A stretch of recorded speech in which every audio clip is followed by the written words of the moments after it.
지금 시각 토요일 밤 8시 45분. 제 이름은 이영자, 올해 68입니다. 저는 지금 제 비루하고 구차했던 68년 인생이 송두리째 뒤집히는 기적 같은 순간을 목격하고 있습니다. 제 거친 손은 습관처럼 멸치 대가리를 따고 있지만 제 온 신경과 눈동자는 식탁 밑에 몰래 펼쳐둔 꼬깃꼬깃한 종이 한 장에 고정되어 있습니다. TV 속 화려한 옷을 입은 아나운서가 외치는 숫자 하나하나가 마치 제 심장에 꽂히는 화살 같습니다.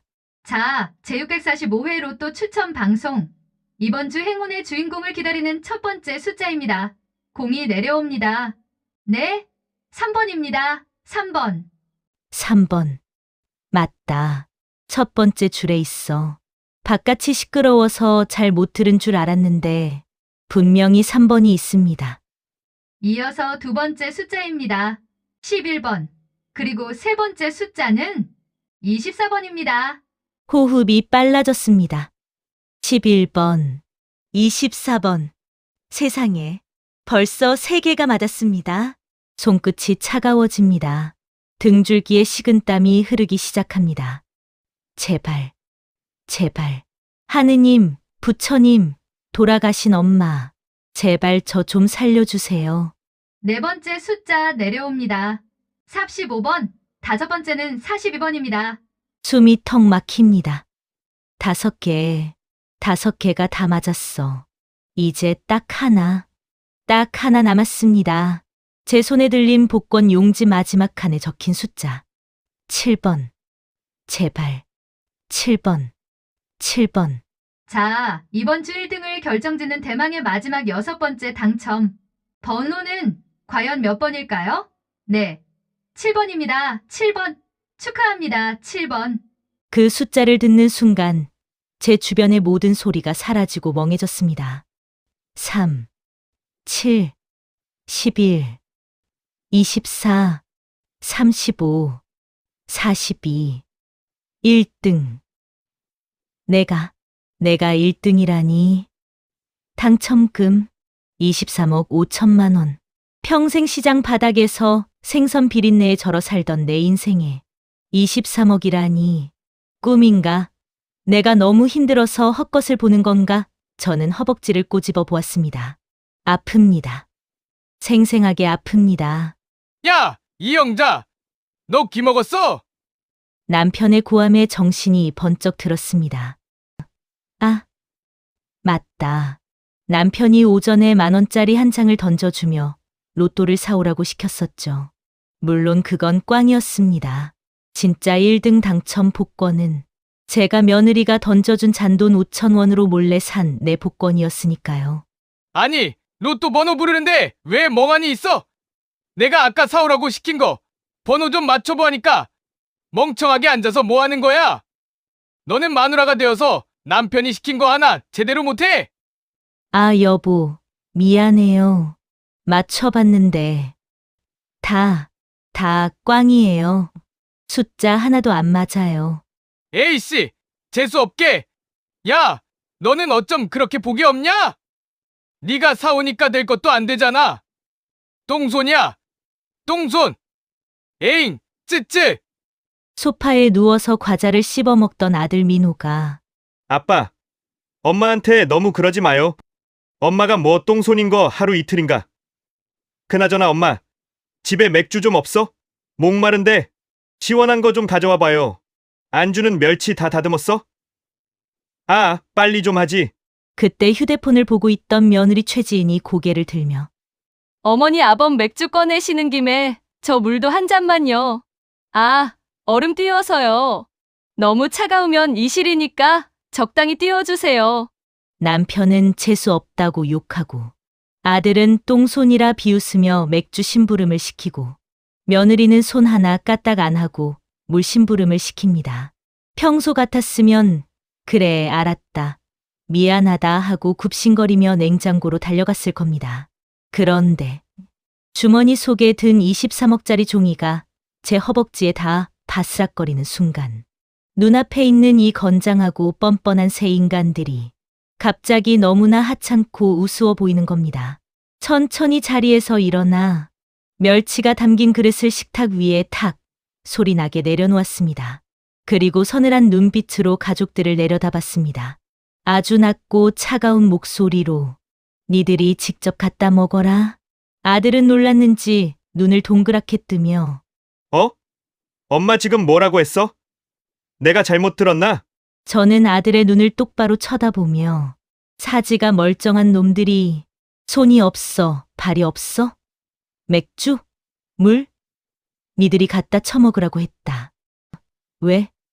듣고 있던 남편 김달수가 벌떡 일어나며 얼굴이 붉어져서 이 여편네가 돌았나? 너 지금 누구한테 그따위 말버릇이야? 당장 가서 맥주 안 가져와. 맞고 싶어? 남편이 손을 치켜들었습니다. 평생 저를 억눌러 왔던 술만 먹으면 날아오던 그 위협적인 손바닥. 예전 같으면 무서워서 움츠러들었겠지만 오늘은 눈 하나 깜빡하지 않았습니다. 때려봐, 때려봐, 이 인간아. 네가 나 때리는 순간 진단서 끊어서 위자료 청구 소송했을 거니까 23억 가진 내가 뭐가 무섭겠어. 변호사 사서 널 감방에 쳐넣어 줄 테다. 하지만 아직은 아닙니다. 돈을 찾으려면 월요일까지 기다려야 합니다. 주말 동안 이 복권을 안전하게 지켜야 합니다. 저는 끓어오르는 분노를 억누르고 다시 식모의 껍데기를 썼습니다. 일부러 허리를 잡으며 신음 소리를 내서 아이고, 허리야. 허리가 끊어질 것 같아서 헛소리가 나왔어요. 알았어요. 갖다 줄게요. 갖다 줘. 옆에서 보던 며느리 최진이 눈을 흘기며 거듭니다. 어머, 어머니, 갑자기 왜 정색을 하고 그러세요? 무섭게? 아프시면 말씀을 하시지. 분위기 싸하게 만드시네, 참. 저는 비틀거리는 척하며 부엌으로 향했습니다. 냉장고 문을 열고 맥주병을 꺼내며 저는 거울 속에 비친 제 얼굴을 보았습니다.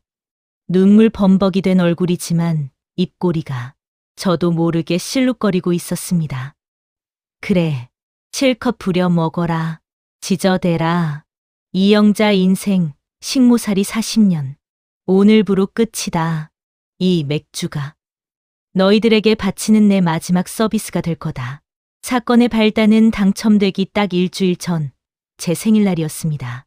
제 인생은 참 기구했습니다. 남편 김달수는 평생 택시 운전을 했지만 돈보다 도박을 더 좋아했습니다.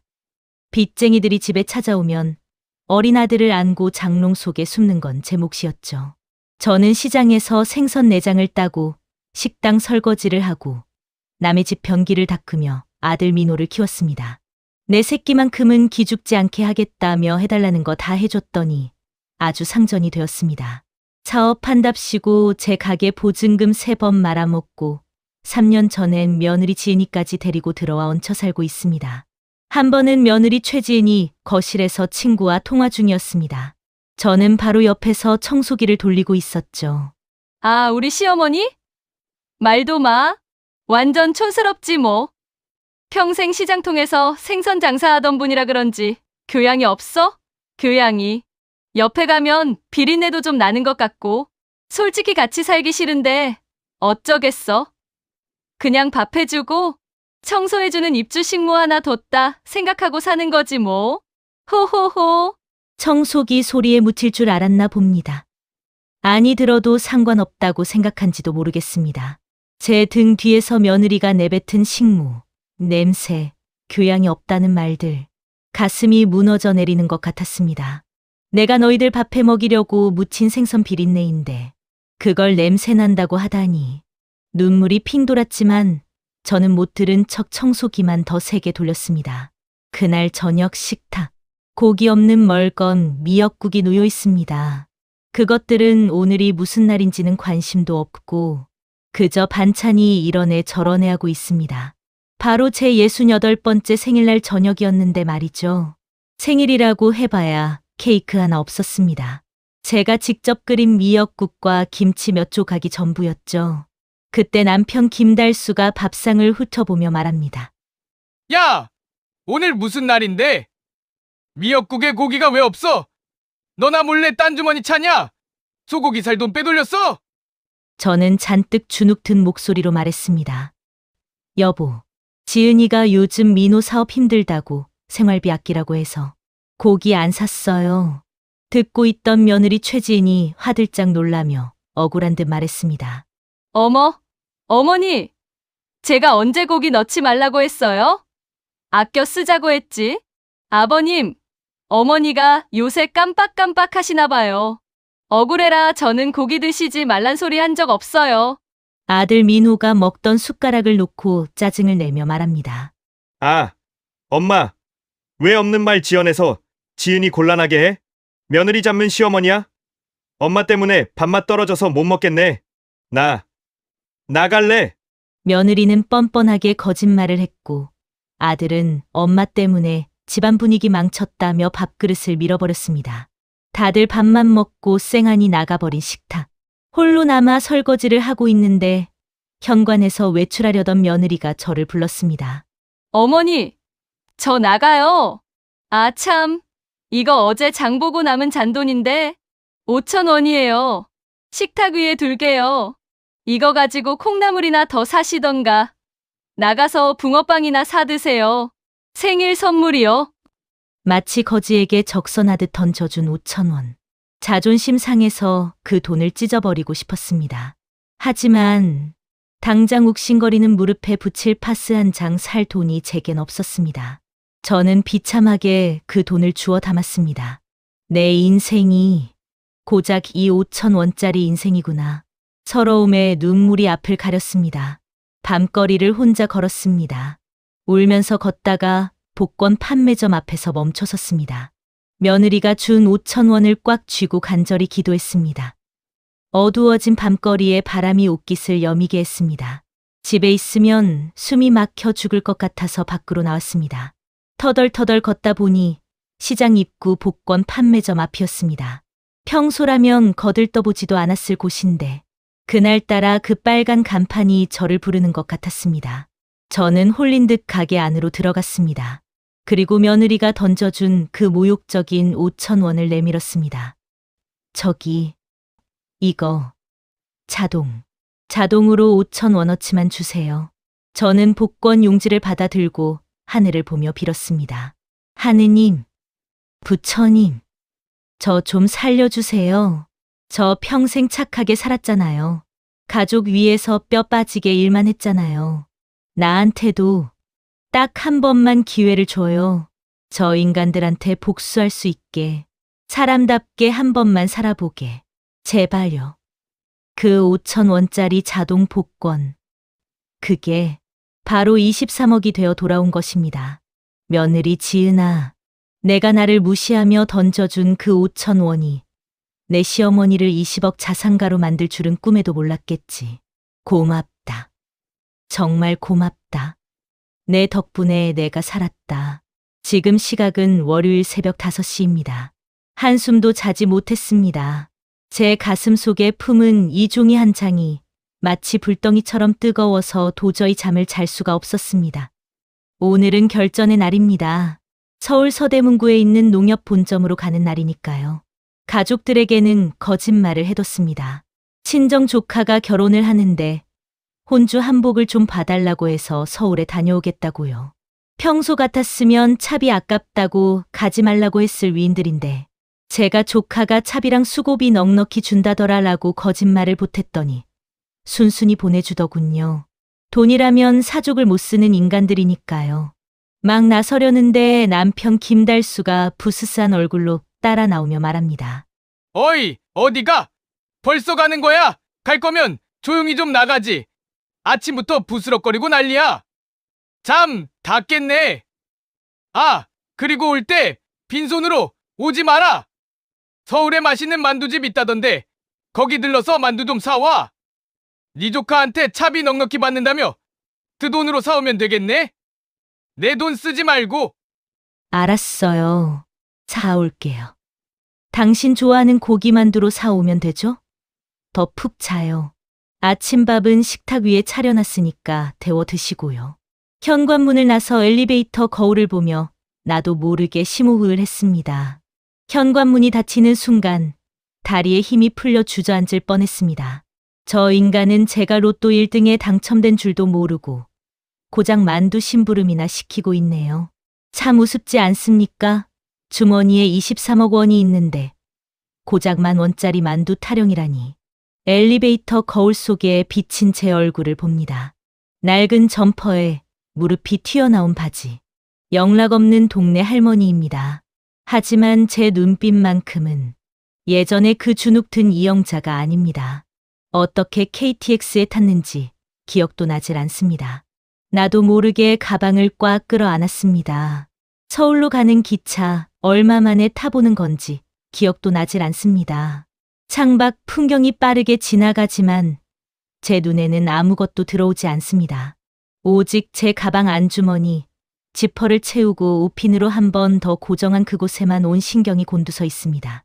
혹시나 소매치기가 가져가면 어쩌나. 갑자기 기차 사고라도 나면 어쩌나. 심장이 입 밖으로 튀어나올 것만 같습니다.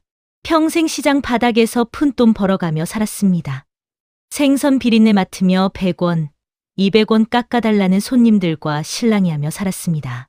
그렇게 번 돈을 남편 도박 빚으로 날리고 아들 사업 자금으로 날렸을 때 저는 죽고 싶었습니다. 그런데 하느님이 저를 버리지 않으셨나 봅니다.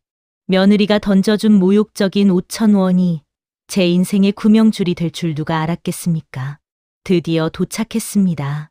서울 서대문구 농협은행 본점. 건물이 어찌나 으리으리한지 올려다보다가 목이 꺾일 뻔했습니다. 입구에 서 있는 청원 경찰이 제 행색을 보고 의아한 눈빛으로 쳐다봅니다. 아마 길을 잃은 시골 노인네라고 생각했겠죠. 무슨 일로 오셨습니까?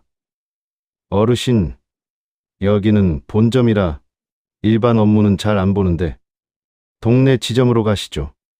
그의 말에 저는 가방 속에서 복권 용지를 꺼낼 뻔했습니다. 하지만 꾹 참았습니다. 여기서 소란을 피우면 안 된다. 조용히 은밀하게 처리해야 한다. 저는 떨리는 목소리를 가다듬고 최대한 점잖게 말했습니다. 저기 복권 당첨금 때문에 왔는데요. 1등입니다. 그 순간 청원 경찰의 눈이 휘둥그레지는 걸 저는 똑똑히 보았습니다. 그의 태도가 180도 바뀌더군요. 무전기에 대고 뭐라 속삭이더니 저를 아주 은밀한 전용 엘리베이터로 안내했습니다. VIP 전용이라나요? 살면서 엘리베이터 버튼 하나를 직원이 대신 눌러주는 대접은 처음 받아봤습니다. 3층 복권 사업팀. TV에서나 보던 회장님 방 같은 곳으로 안내받았습니다. 푹신한 소파, 향긋한 차, 그리고 정장을 입은 직원들의 깍듯한 인사. 모든 게 비현실적입니다. 축하드립니다, 고객님. 제645회차 1등 당첨 확인되었습니다. 총 당첨금은 23억 5천만 원입니다. 여기서 세금 33%를 공제하면 고객님 통장에 들어갈 실수령액은 약 16억 7천만 원입니다. 16억. 제 평생 만져본 가장 큰 돈이 전세 보증금 5천만 원이었는데 그것도 남편이 도박으로 날려먹었지만요. 16억이라는 숫자를 듣는 순간 다리에 힘이 풀리고 눈물이 왈칵 쏟아졌습니다. 직원은 제가 너무 기뻐서 우는 줄 알았겠죠. 아니요. 저는 서러워서 울었습니다. 이 돈이 없어서 돈 몇 푼 때문에 인간 취급도 못 받고 살았던 지난 40년 세월이 너무 억울해서 울었습니다. 고객님, 통장은 어떻게 만들어 드릴까요? 혹시 가족분들에게는 알리셨나요? 보통 자녀분들과 함께 오시는데. 저는 눈물을 닦으며 단호하게 말했습니다. 아니요. 절대로 알리면 안 됩니다. 제 가족 아무도 모르게 해주세요. 비밀번호는 저만 아는 걸로 할 겁니다. 그리고 혹시 제 남편이나 아들이 와서 제 명의 조회해달라고 해도 절대 보여주시면 안 됩니다. 각서 써주세요. 드디어 제 이름이 찍힌 통장에 숫자가 찍혔습니다. 1, 10, 100, 1000, 만, 10억, 16억 7천만 원. 이 종이 통장이 제 방패이고 제 칼이고 제 목숨입니다. 은행을 나오는 발걸음이 어찌나 가벼운지 구름 위를 걷는 것 같았습니다. 서울의 공기가 이렇게 달콤한 줄은 예전엔 미처 몰랐습니다. 그냥 내려갈 수가 없었습니다. 눈에 보이는 백화점으로 들어갔습니다. 평소라면 가격표를 보고 기겁해서 도망쳤을 명품 매장입니다. 직원들이 제 낡은 점퍼와 운동화를 보고 위아래로 훑어보더군요. 그 눈빛 익숙합니다. 무시와 경멸. 하지만 오늘은 다릅니다. 어머, 할머니, 여기는 경로우대 할인 같은 거 없는데 잘못 들어오신 거 아니에요? 저쪽 에스컬레이터 타고 지하로 가시면 저렴한 행사 매장 있어요. 저는 대답 대신 지갑에서 방금 발급받은 VIP 체크카드를 꺼냈습니다. 한도가 없는 블랙카드, 그리고 마네킹이 입고 있는 가장 비싼 코트를 가리켰습니다. 누가 할인해 달래? 이거, 그리고 저기 걸린 가방. 제일 비싼 걸로 줘봐요. 입고 갈 거니까 태그 떼고. 아, 그리고 지하 행사 매장. 거긴 아가씨나 가서 입어. 직원의 얼굴이 홍당무처럼 빨개지는 걸 보며 저는 난생 처음 금융치료의 맛을 보았습니다. 돈이 있으니 사람 대접이 달라집니다. 세상이 이렇게 쉬운 거였나요? 돈만 있으면 아무도 나를 무시하지 않는 거였나요? 씁쓸하면서도 통쾌했습니다. 하지만 저는 백화점 화장실에 들어가 다시 제 낡은 점퍼로 갈아입었습니다. 새로 산 명품 코트와 가방은 쇼핑백 깊숙이 넣고 낡은 신문지로 덮었습니다. 아직은 아닙니다. 집에 있는 그 인간들의 본성을 끝까지 확인해야 합니다. 완벽하게 끊어내기 위해서는 그들에게 마지막 기회를 줘봐야 하니까요. 물론 그 기회를 잡을 리 없는 인간들이지만 말입니다. 서울에서 돌아온 지 3일이 지났습니다. 저는 그 돈을 은행 비밀 금고에 넣어두고 평소와 똑같이 생활했습니다. 아니, 오히려 더 아픈 척, 더 힘든 척을 했습니다. 오늘 저녁은 제 인생의 마지막 도박을 하는 날입니다. 가족이라는 이름의 껍데기를 쓴 저 인간들이 과연 나를 사람으로 생각하는지 아니면 돈 나오는 기계로만 생각하는지 확인해 볼 생각입니다. 저녁 식사 후 설거지를 하던 저는 일부러 그릇을 바닥에 떨어뜨렸습니다. 아이고. 아, 배야. 나 죽네. 나 죽어. 여보, 미우야. 부엌 바닥에 쓰러져 뒹굴며 비명을 질렀습니다. 연기가 아니라 실제로 제 가슴이 너무 아파서 나오는 비명이었습니다. 방에서 TV를 보던 남편과 아들, 며느리가 짜증 섞인 얼굴로 나왔습니다. 걱정하는 표정은 단 하나도 없었습니다. 아, 왜 또 지랄이야? 깜짝 놀랐네. 그릇 다 깨먹고. 이게 무슨 짓이야? 밥 먹고 체했어? 손 따면 되잖아. 빨리 일어나. 유리 조각 밟으면 다쳐. 남편은 쓰러진 저를 일으키기는커녕 유리 조각에 자기 발이 다칠까봐 뒷걸음질 쳤습니다. 저는 바닥을 기어가며 아들의 바짓가랑이를 잡았습니다. 이우야, 엄마가 너무 아파. 이번엔 진짜 같아. 배가 끊어질 것 같아. 병원 119 좀 불러줘. 수술해야 할지도 몰라. 제발 한 번만이라도. 엄마 걱정 좀 해다오. 돈 걱정 말고 엄마 죽을까봐 겁먹은 표정이라도 지어다오. 하지만 아들 놈 입에서 나온 말은 제 마지막 기대조차 산산조각냈습니다. 아, 엄마? 진짜 왜 그래? 우리 이번 달 카드값 메꾸느라 돈 없는 거 알잖아. 무슨 놈의 수술이야? 그냥 소화제 먹고 좀 자. 맨날 아프다. 꾀병도 정도껏 해야지. 나 내일 거래처 미팅 있어서 일찍 자야 되는데 진짜 엄마 때문에 맘 편히 쉴 수가 없어. 아들은 제 손을 털어내며 인상을 썼습니다. 그때 며느리가 끼어들었습니다. 그녀의 눈은 제 건강 상태를 살피는 게 아니라 머릿속으로 계산기를 두드리고 있었습니다. 어머니, 혹시 실비 보험 들어놓으신 거 있어요? 없으시죠? 아버님이 저번에 해지하셨잖아요. 아, 진짜 병원비 깨지게 생겼네. 여보, 나 우리 엄마 칠순 잔치 비용 모아둔 거 알지? 그거 건드리면 절대 안 돼. 그건 내 돈이야. 어머니 병원비는 어머님이 알아서 하셔야지. 왜 우리한테 손 벌려요? 어머니 숨겨둔 쌈짓돈이라도 있으신 거 아니에요? 솔직히 말해봐요. 며느리는 아픈 시어머니 앞에서 친정엄마 칠순 잔치 비용을 걱정하고 있었습니다. 그리고 제가 혹시 돈을 숨겨뒀을까봐 의심의 눈초리를 보내더군요. 하하, 정말 대단한 가족입니다. 남편은 재수온 붙었다며 담배를 피우러 베란다로 나갔고, 아들 내외는 시끄러워서 못 자겠다며 방문을 쾅 닫고 들어가 버렸습니다. 차가운 부엌 바닥에 엎드린 채 저는 소리 없이 웃었습니다. 눈물도 나오지 않았습니다. 오히려 머릿속이 차갑게 식으면서 정신이 번쩍 들더군요. 그래, 고맙다. 너희가 어설프게 착한 척했으면 내가 마음이 약해질 뻔했다. 이렇게까지 바닥을 보여줘서, 이렇게까지 쓰레기여서 정말 고맙다. 덕분에 내 마음속에 남아있던 1%의 미련, 그래도 가족인데 하는 그 멍청한 생각, 오늘부로 깨끗하게 쓰레기통에 버릴 수 있게 됐다. 저는 비틀거리며 일어나 깨진 그릇 조각을 치웠습니다. 이 그릇 조각들이 마치 우리 가족의 인형 같더군요. 다시는 붙일 수 없는 산산조각 난 인연. 저는 방으로 들어가 방문을 걸어 잠갔습니다. 그리고 서울에서 받아온 명함을 꺼내 전화를 걸었습니다. 시간은 밤 10시가 넘었지만 상관없었습니다. 그 변호사는 수임료만 넉넉히 주면 밤새도록 일해줄 사람이니까요. 네, 변호사님. 이영자입니다. 늦은 시간에 죄송하지만 당장 시작해야겠습니다. 네, 진행하세요. 이혼 소송, 그리고 재산 분할 청구, 아들놈에게 줬던 가게 보증금 반환 소송, 며느리가 가져다 쓴 생활비 반환 소송까지 법적으로 걸 수 있는 건 싹 다 걸어주세요.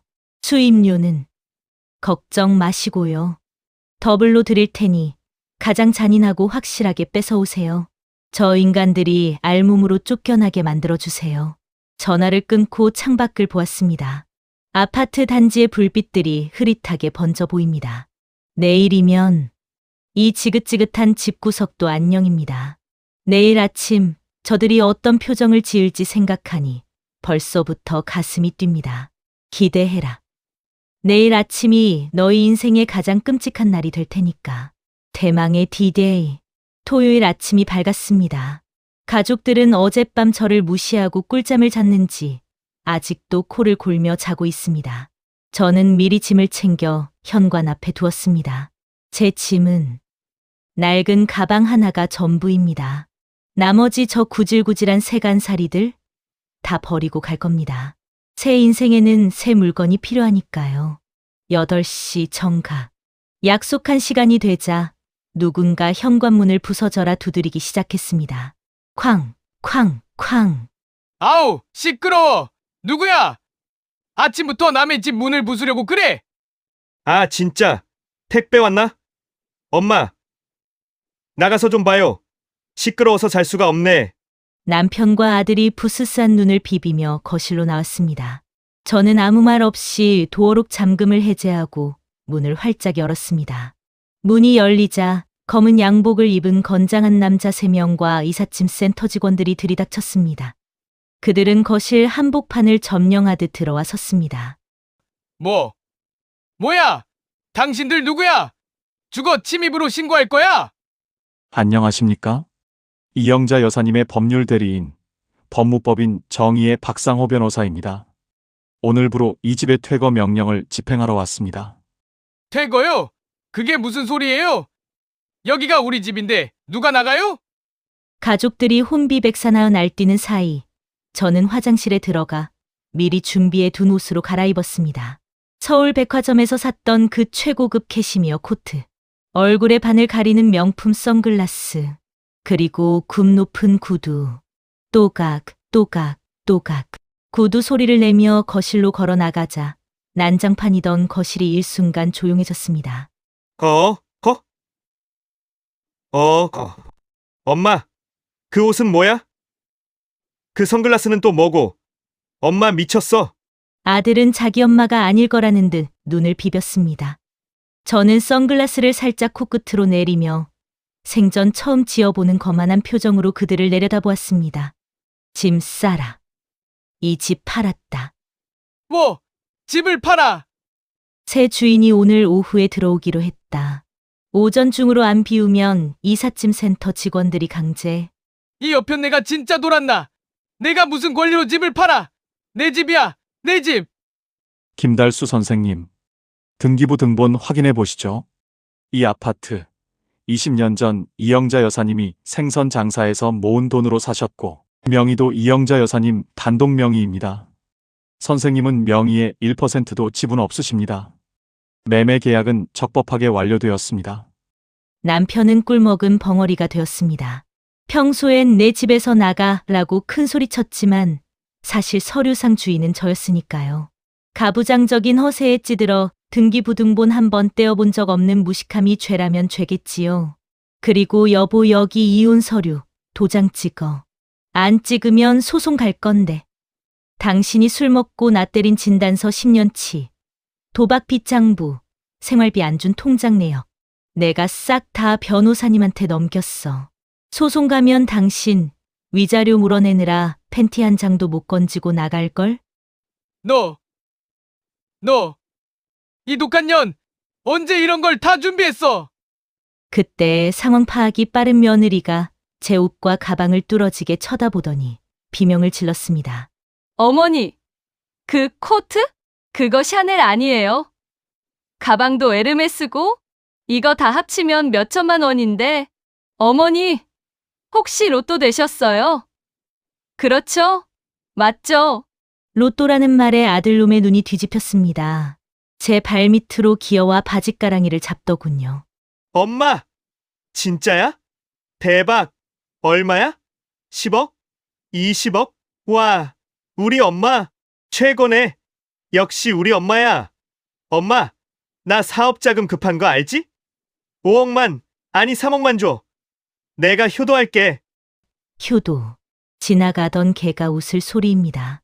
저는 아들의 손을 구두 굽으로 걷어차 버렸습니다. 그리고 아주 차갑게 비웃어 주었습니다. 로또, 글쎄다. 그건 너희가 알 거 없고 분명한 건 내 돈은 내 돈이고 너희한테 줄 돈은 10원 한 장 없다는 거다. 그리고 김민호 씨, 3년 전 어머니께 가게 보증금이라며 빌려가신 1억 원. 여기 차용증 있습니다. 이영자 여사님이 이자까지 쳐서 반환 소송 제기하셨습니다. 당장 갚지 않으시면 급여 압류, 통장 압류 들어갑니다. 신용불량자 되기 싫으시면 갚으셔야죠. 엄마! 아들에게 소송이라니! 엄마 진짜 왜 그래? 우리가 남이야! 남보다 못하지. 내가 아파서 쓰러졌을 때 너희가 뭐라 그랬니? 병원비 아깝다고 했지. 꾀병 부리지 말고 자라고 했지. 나도 내 돈이 아까워서 너희한테 못 쓰겠다. 어머니, 제가 잘못했어요. 제가 철이 없어서 그랬어요.